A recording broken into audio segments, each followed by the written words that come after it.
Hello everyone, good afternoon. Again, this is Angeline Buhaga and what time is it? It's already 1:55 p.m. And again, it's now time for another creativity.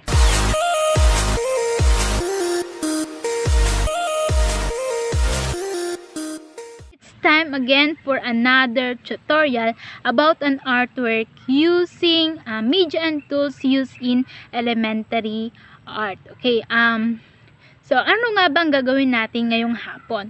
Okay, ang gagawin natin ay ang tinatawag nating mask. Ang gagawin natin ngayong hapon ay iba sa ginagamit natin sa pang-araw-araw. This mask is usually used in certain parties such as Halloween, masquerade, mga ganyan. So doon ginagamit yung mask na gagawin natin ngayon. So meron itong iba't ibang klase. We have the paper bag mask, we have the cardboard box mask, and of course we have the half mask. Ang gagawin natin ngayon ay ang half mask. So ito yung mask na kung saan hindi yung ito sa pangbabang mukha yung natatakpan, but instead tinatakpan nito yung upper part ng face natin. So ito yung half mask na gagawin natin ngayon. The materials that we need are folder, colored paper, glue, garter, crayons, pencil, and scissor. Actually, this artwork is very basic, diba? Kung nakita nyo kanina, yung ilang materials lang yung kakailanganin natin. Kaya naman, pwedeng nyo itong ipagawa sa mga bata. For sure, kayang-kaya nilang gawin. Kaya naman, umpisahan na natin. And the first step we are going to do is to draw the character we want to portray. Okay, so ang ginamit ko ay long folder. So you can use other tagboard, cardboards na pwedeng gamitin sa paggawa ng half mask. Depende kung anong gusto nyo. So we are going to draw the character we want to portray. It can either animals, mga ganon, or yung inyong favorite cartoon character. So, depende kung ano yung gusto ninyo. Bago natin i-drawing yung character na gusto natin, ay tutupin muna natin sa gitna yung folder para kapag isa-size natin siya sa mukha natin, kasyang-kasya. So, after nating matupi, isa-size nyo yan sa mukha ninyo. Okay? So, isa-size nyo lang to.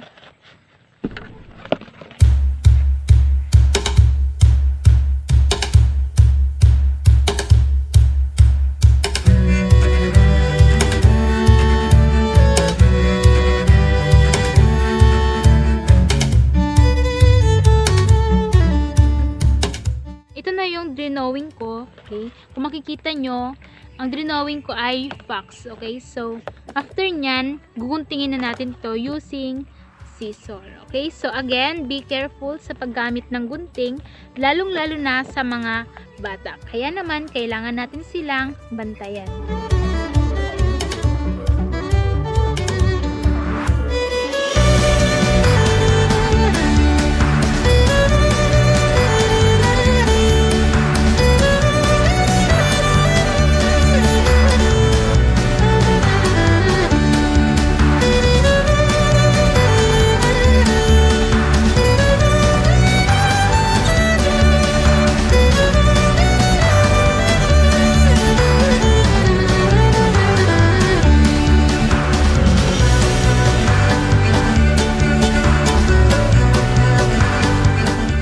Ito na nga, yung nagupit na natin. So, after nito, kukuberan na natin siya using this color paper. Okay? Kung wala naman kayong color paper, you can use crayons. So, pwede nyo na lang siyang kulayan.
mask. Ayan. So, nakover natin siya ng color paper. Kung makita nyo dito, hindi na siya color paper kasi wala akong color paper na brown. So, pwede naman kayong gumamit ng pangkulay.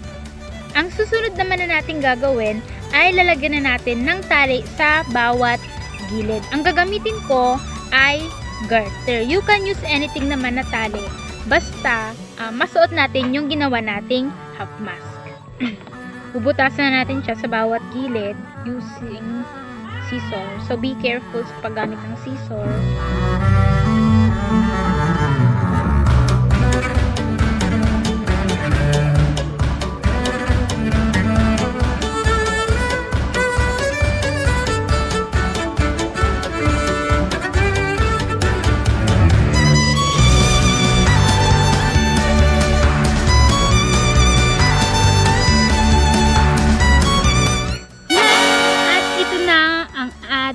Output sa paggawa ng half mask. Ayan, kung makikita nyo, naisuot ko na nga at dapat din sa pag-lining nyo sa bandang mata ninyo, dapat sakto lang para kapag suot nyo ay maayos pa rin kayong nakakakita. Kaya ayan, ito na ang ating finish output sa ating artwork ngayong hapon. Ito ay ang half mask.